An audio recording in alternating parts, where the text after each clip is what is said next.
and because this is the 100th anniversary of the Correspondence Association.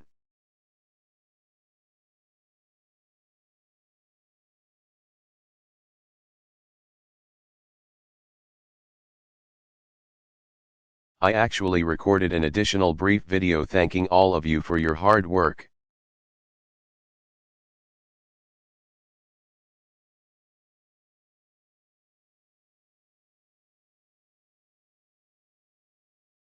Can we run the video?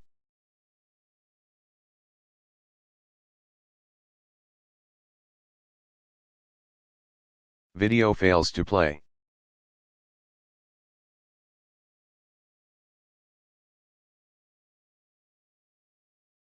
President Obama, what's going on?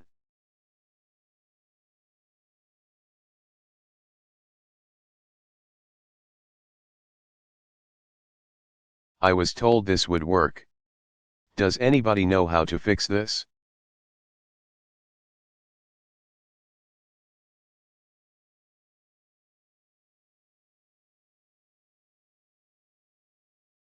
HHS Secretary Kathleen Sebelius enters from backstage.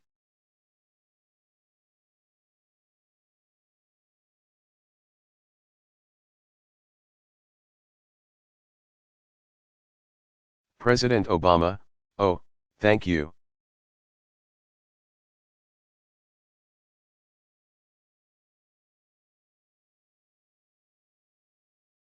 You got it?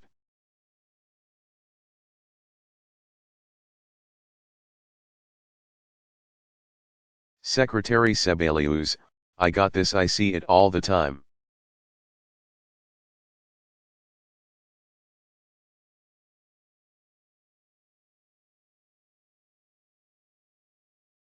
There, that should work.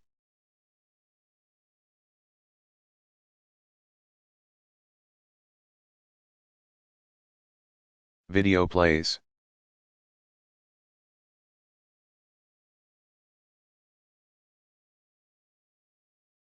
President Obama, thank you very much, everybody.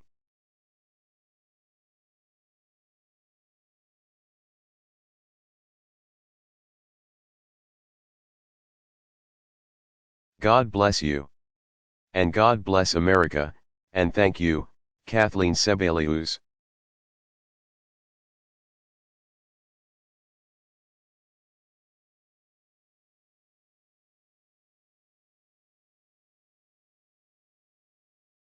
In a December 12, 2012 presidential press conference at the White House.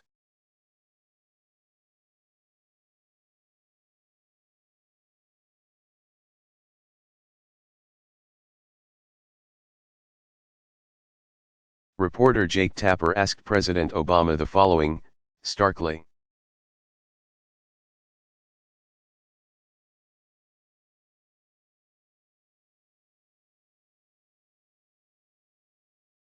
Loaded question. It seems to a lot of observers that you made the political calculation in 2008, in your first term.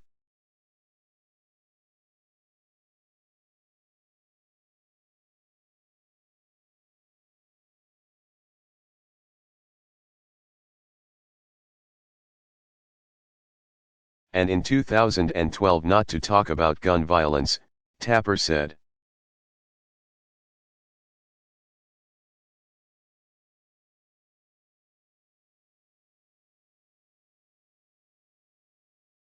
This is not the first incidence of horrific gun violence of your 4 years. Where have you been?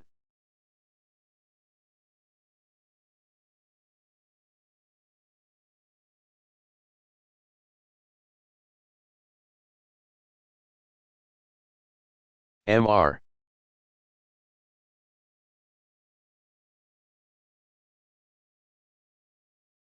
Bundy's actual statement was intoned slightly differently.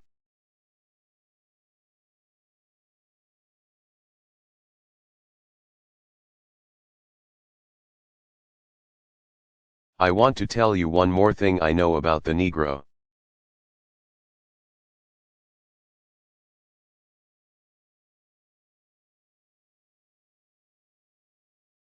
During an October 18, 2013 Fox News television segment.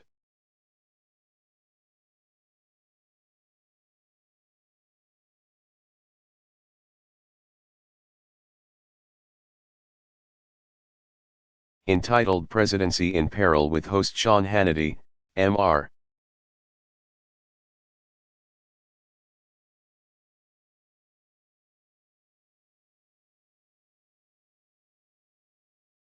Buchanan facetiously remarked, Vladimir Putin is headed straight for the Nobel Peace Prize.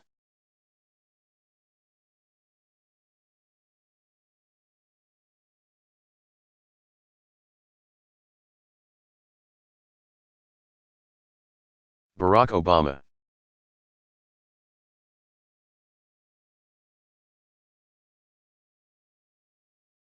First White House Correspondents' Dinner Address.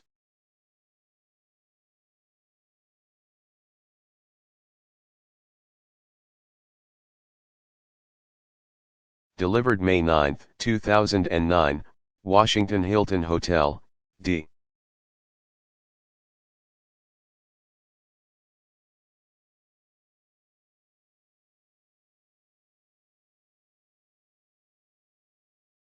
C.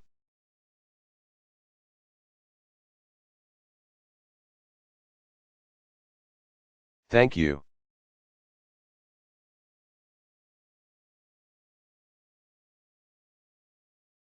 Thank you, everybody. Good evening. You know, I had an entire speech prepared for this wonderful occasion.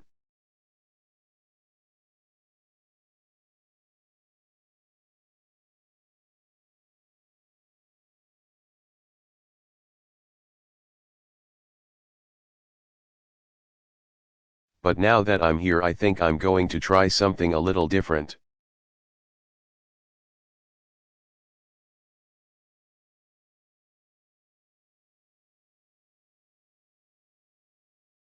Tonight I want to speak from the heart. I'm going to speak off the cuff.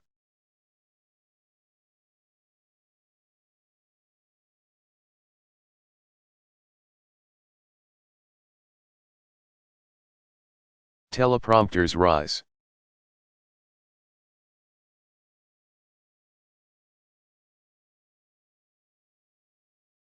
Good evening.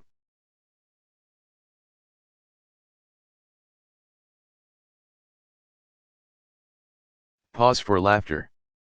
Wait a minute, this may not be working as well as let me try that again.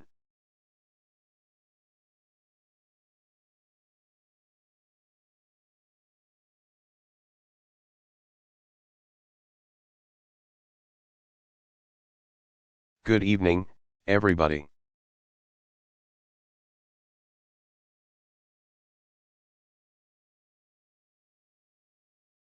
I would like to welcome you all to the 10-day anniversary of my first.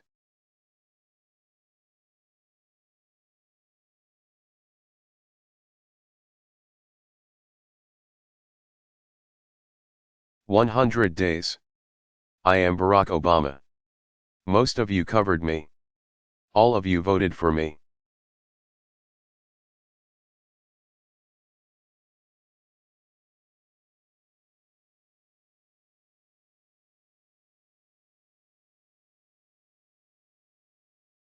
Apologies to the Fox table.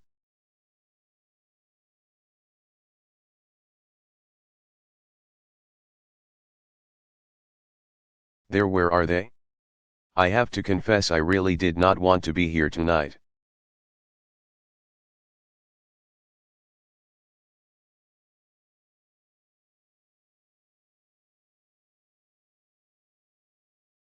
But I knew I had to come. Just one more problem that I've inherited from George W. Bush.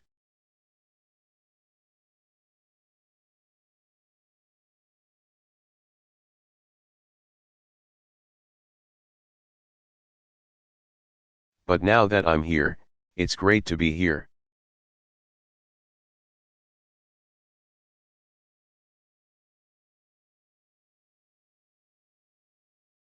It's great to see all of you. Michelle Obama is here, the First Lady of the United States.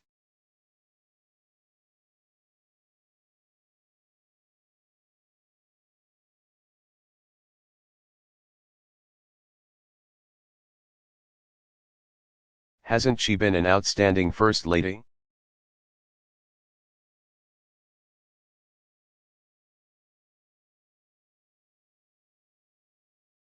She's even begun to bridge the differences that have divided us for so long.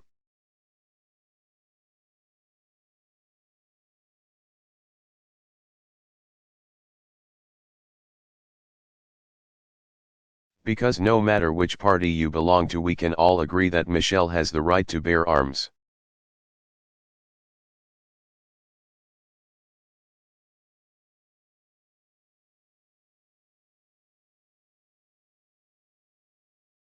Now Sasha and Malia aren't here tonight because they're grounded.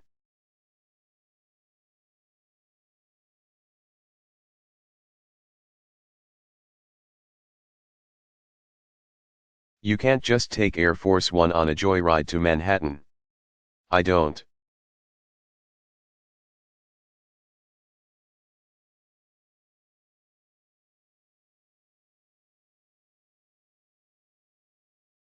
Care whose kids you are.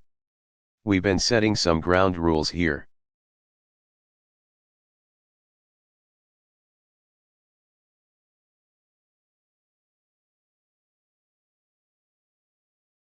They're starting to get a little carried away.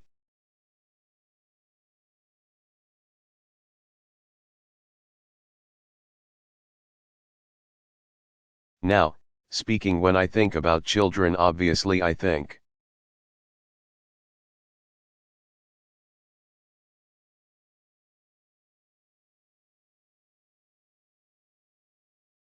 about Michelle, and it reminds me that tomorrow is Mother's Day.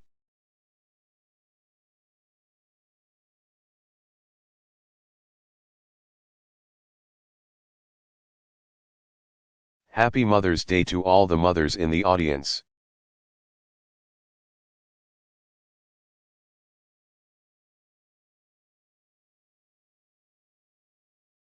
I do have to say, though, that this is a tough holiday for Rahm Emanuel.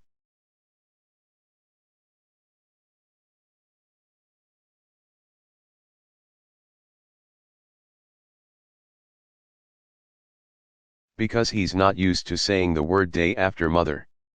That's true.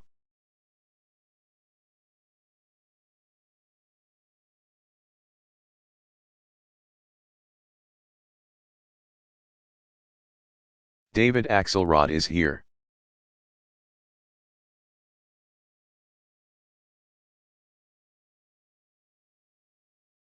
You know, David and I have been together for a long time.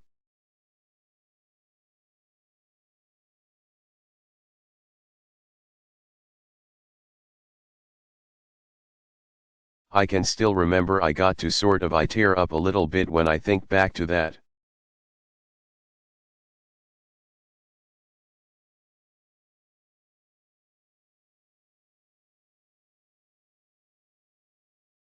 Day that I called Axe so many years ago and said, you and I can do wonderful things together.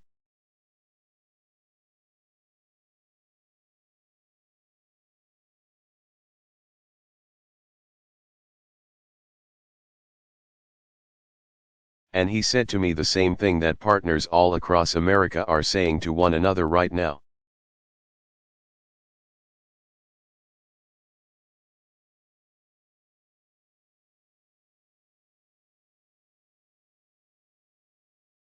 Let's go to Iowa and make it official.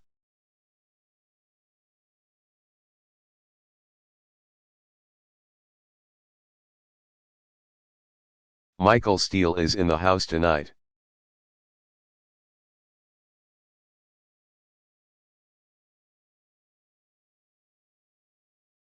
Or as he would say, in the heezy. What's up? Where is Michael? Michael.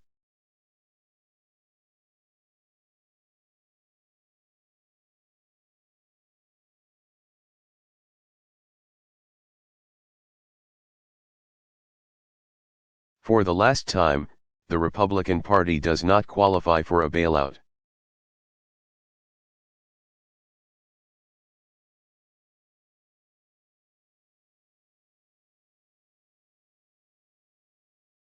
Rush Limbaugh does not count as a troubled asset, I'm sorry.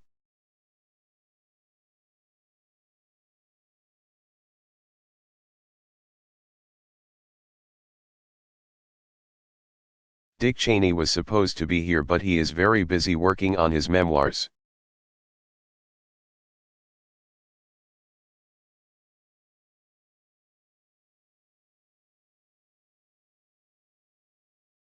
Tentatively titled, How to Shoot Friends and Interrogate People.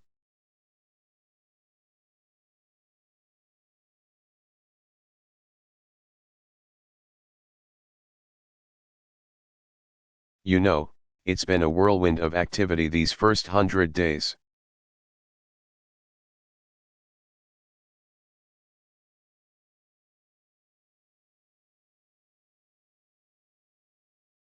We've enacted a major economic recovery package, we passed a budget, we forged a new path in Iraq.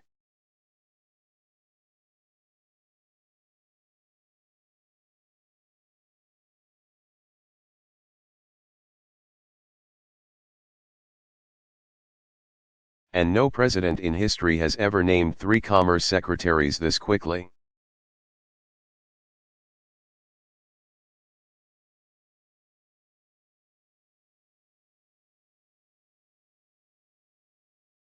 Which reminds me, if Judd Gregg is here, your business cards are ready now.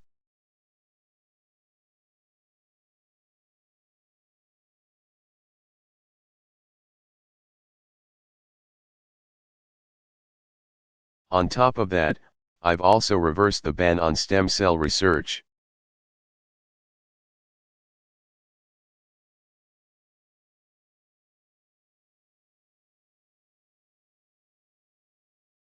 Signed an expansion of the children's health insurance.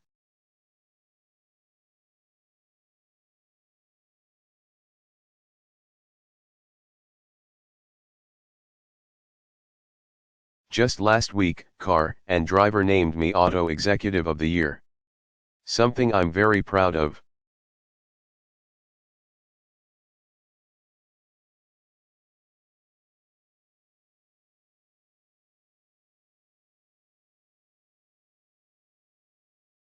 We've also begun to change the culture in Washington.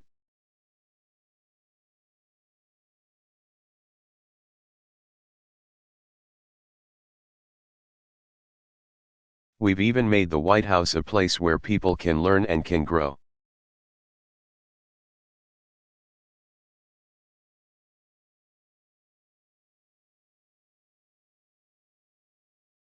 Just recently, Larry Summers asked if he could chair the White House Council on Women and Girls.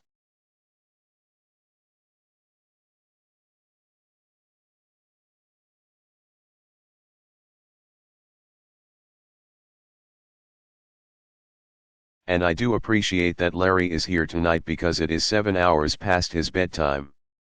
Gibbs liked that one.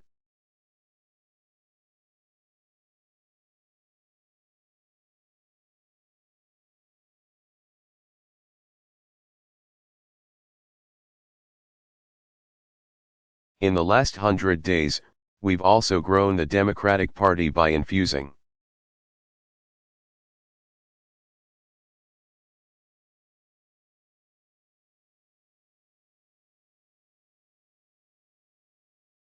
it with new energy and bringing in fresh, young faces like Arlen Specter.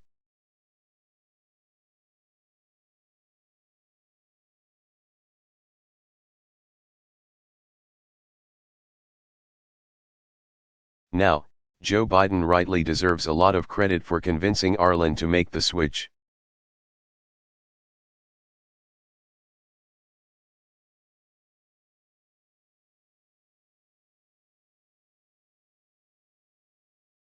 But Secretary Clinton actually had a lot to do with it too.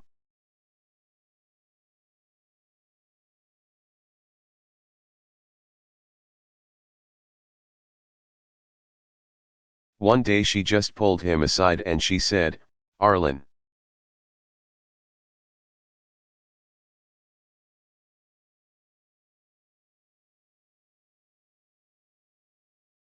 You know what I always say, if you can't beat them, join them.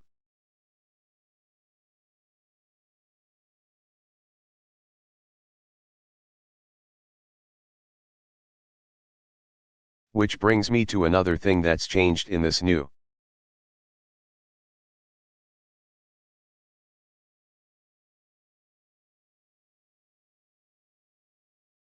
warmer, fuzzier White House, and that's my relationship with Hillary.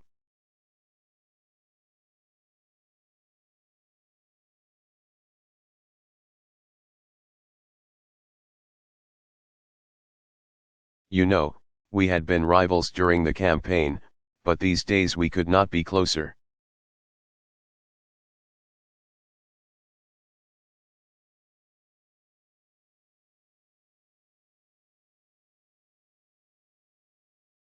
In fact, the second she got back from Mexico, she pulled into a hug and gave me a big kiss.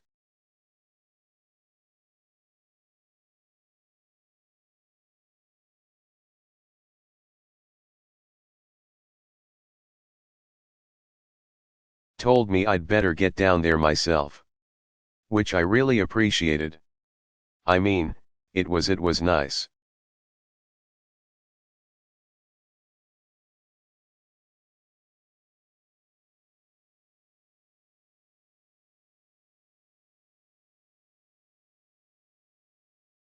And of course we've also begun to change America's image in the world.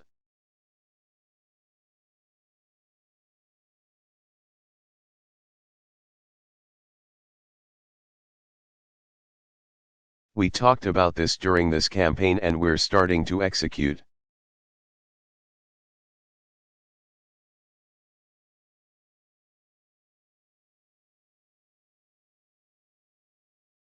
We've renewed alliances with important partners and friends.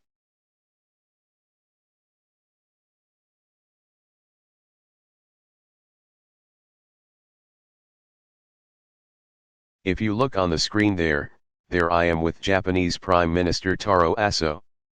There I am with Gordon Brown.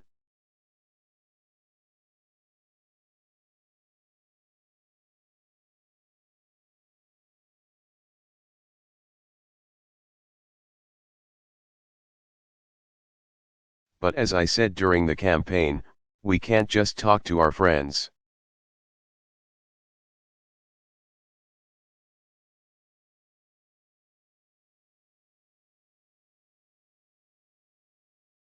As hard as it is, we also have to talk to our enemies, and I've begun to do exactly that. Take a look at the monitor there. Now.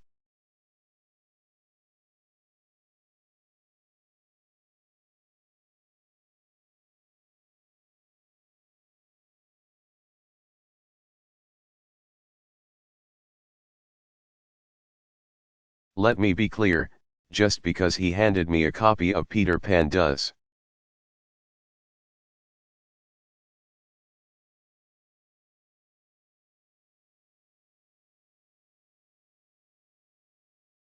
not mean that I'm going to read it, but it's good diplomatic practice to just accept these gifts.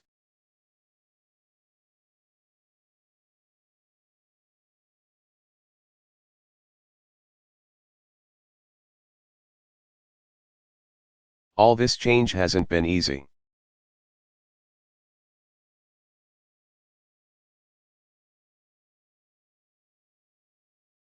Change never is. So I've cut the tension by bringing a new friend to the White House.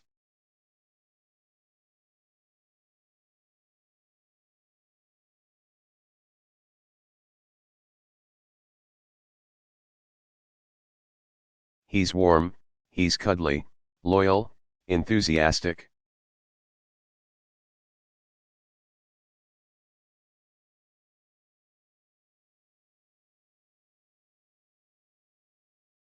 You just have to keep him on a tight leash.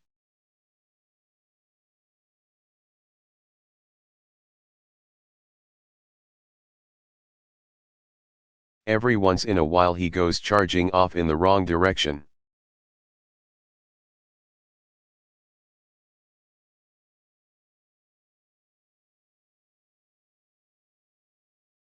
and gets himself into trouble. But enough about Joe Biden.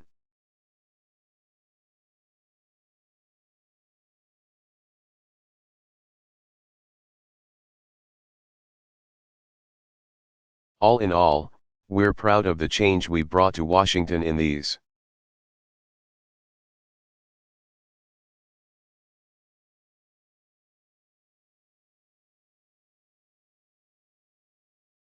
first 100 days, but we've got a lot of work left to do, as all of you know.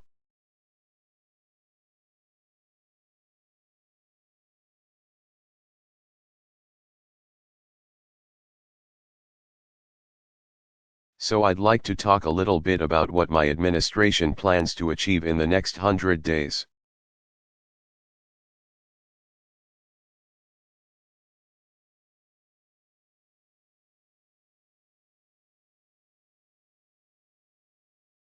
During the second 100 days, we will design, build, and open a library dedicated to my first 100 days.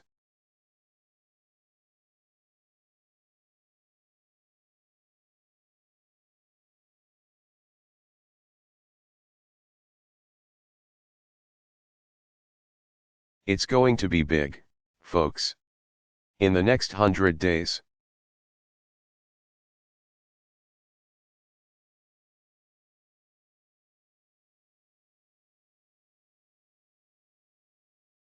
I will learn to go off the prompter and Joe Biden will learn to stay on the prompter.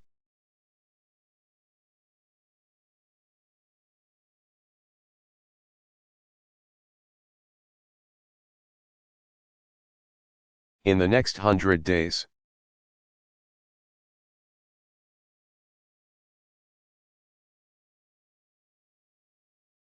Our bipartisan outreach will be so successful that even John Boehner will consider becoming a Democrat.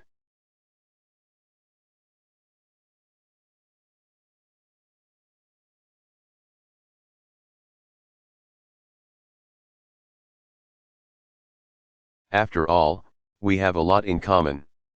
He is a person of color. Although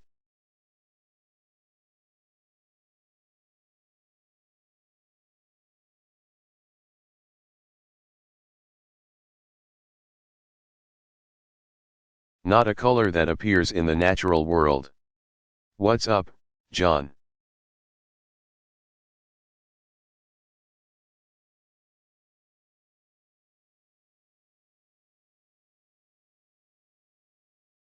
In the next 100 days, I will meet with a leader who rules over millions with an iron fist.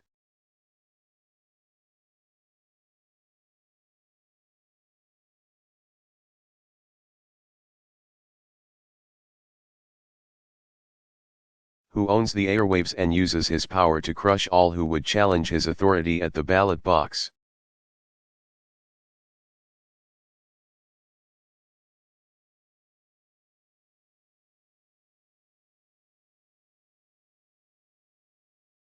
It's good to see you, Mayor Bloomberg.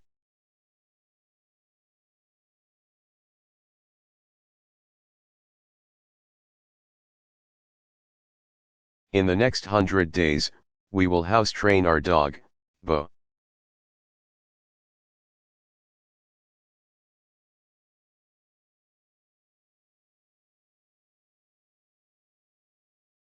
Because the last thing Tim Geithner needs is someone else treating him like a fire hydrant.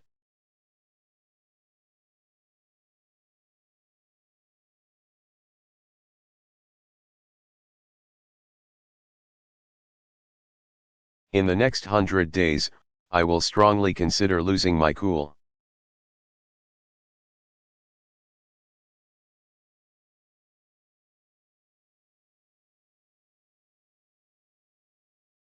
Finally, I believe that my next 100 days will be so successful I will be able to complete them in 72 days.